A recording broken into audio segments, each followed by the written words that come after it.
halv time på et par minutter. Ja, jeg vil Vent gerne... lidt, vent lidt, attention for my friend from Denmark. Jeg kan godt lide at se jer alle sammen.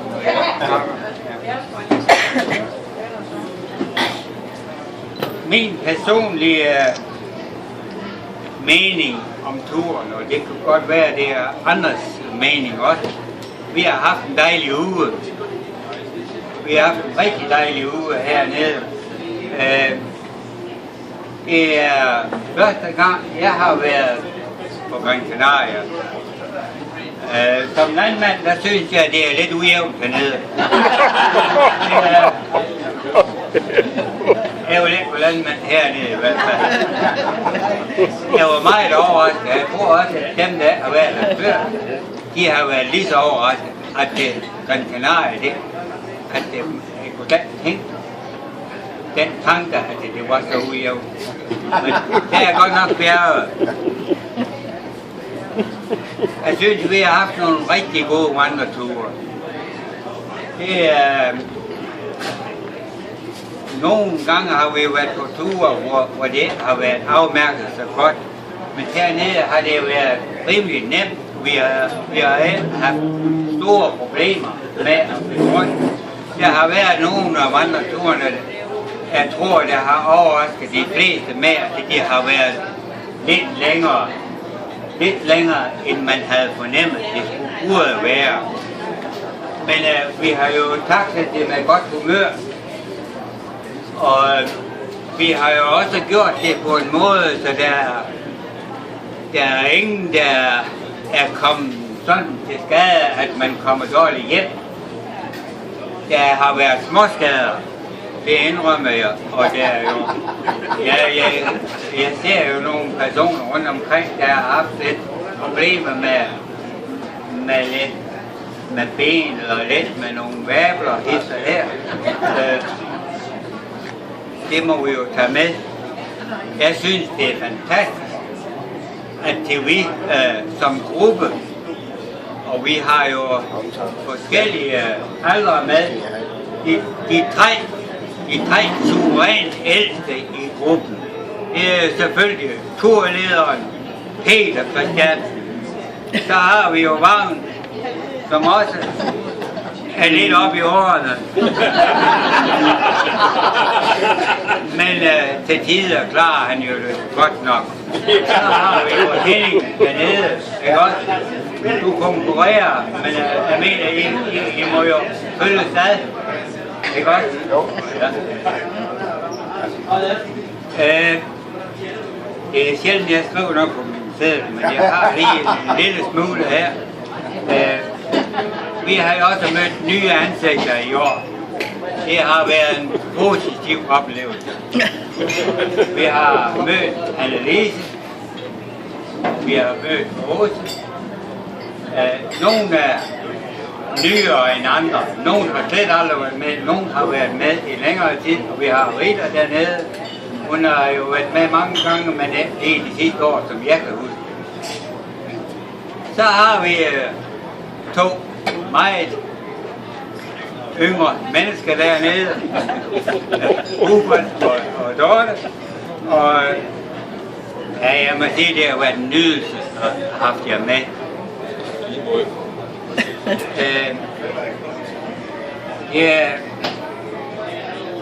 Jeg har også sådan skrevet lidt om, altså vi har jo haft episoder på turen. Og det er jo klart, at det relaterer jo, det kan godt ske, at I har haft nogle oplevelser, der har været endnu bedre, men det relaterer til det, jeg har oplevet. Og vi startede jo med en tur, jeg tror det var søndag, eller var det lørdag? Nej, det var søndag, ja. Og ham der, lastbilchaufføren, han var jo selvfølgelig med på turen, og det var jo stor og stærk, han kunne det hele, ikke også? Men ja, vi oplevede jo også, at han startede i støvler nummer 48,6, tror jeg, ikke også? Det var... Jo, det gik udmærket. Men efterhånden, som luften begyndte at blive kniven, så fik han sten i støvet. Jeg har aldrig oplevet, at sten de kan komme op i nummer 48. Og så var der snøre rundt der.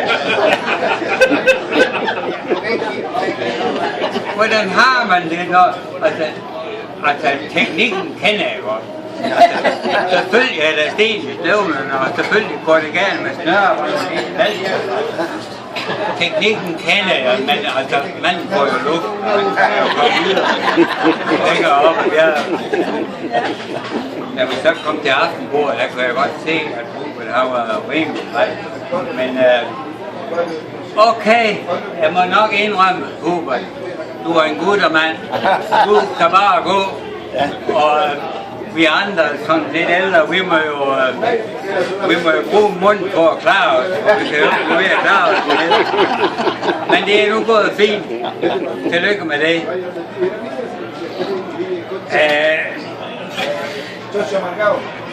Jeg har også lige nævnt Vagn, han sidder her. Han brød sig om at blive nævnt. Eller bare til. Men jeg har oplevet ham sådan lidt på forskellige måder. Han er en meget hyggelig fyr, og han har behov for at få lidt benzin på en gang imellem. Ligesom vi andre har. Selvfølgelig. Wow. Jeg vil håbe på, at der kunne findes en oktantal i det benzin der virkede både opad og nedad. Det var ligesom om, at opad, der mente han, at han havde fået for meget. Men nedad, der synes han, det var det, der hjalp ham. Hvordan kan man regulere det? Jeg ved ikke, du er en guttermand. Så vil jeg også lige sige, at din erotiske adfærd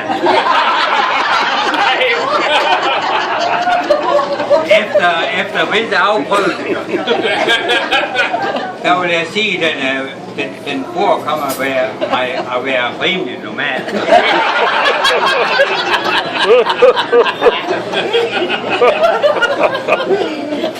Jeg vil også godt lige have lov at nævne Henning. Han havde Henning, han er jo en meget humoristisk fyr, og han har meget humoristisk dans.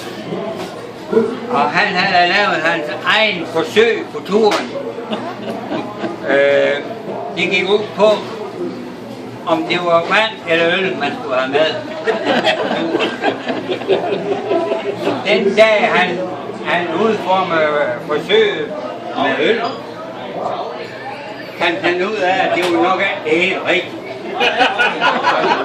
Så de efterfølgende dage, der havde han lidt vand med i rygsækken også.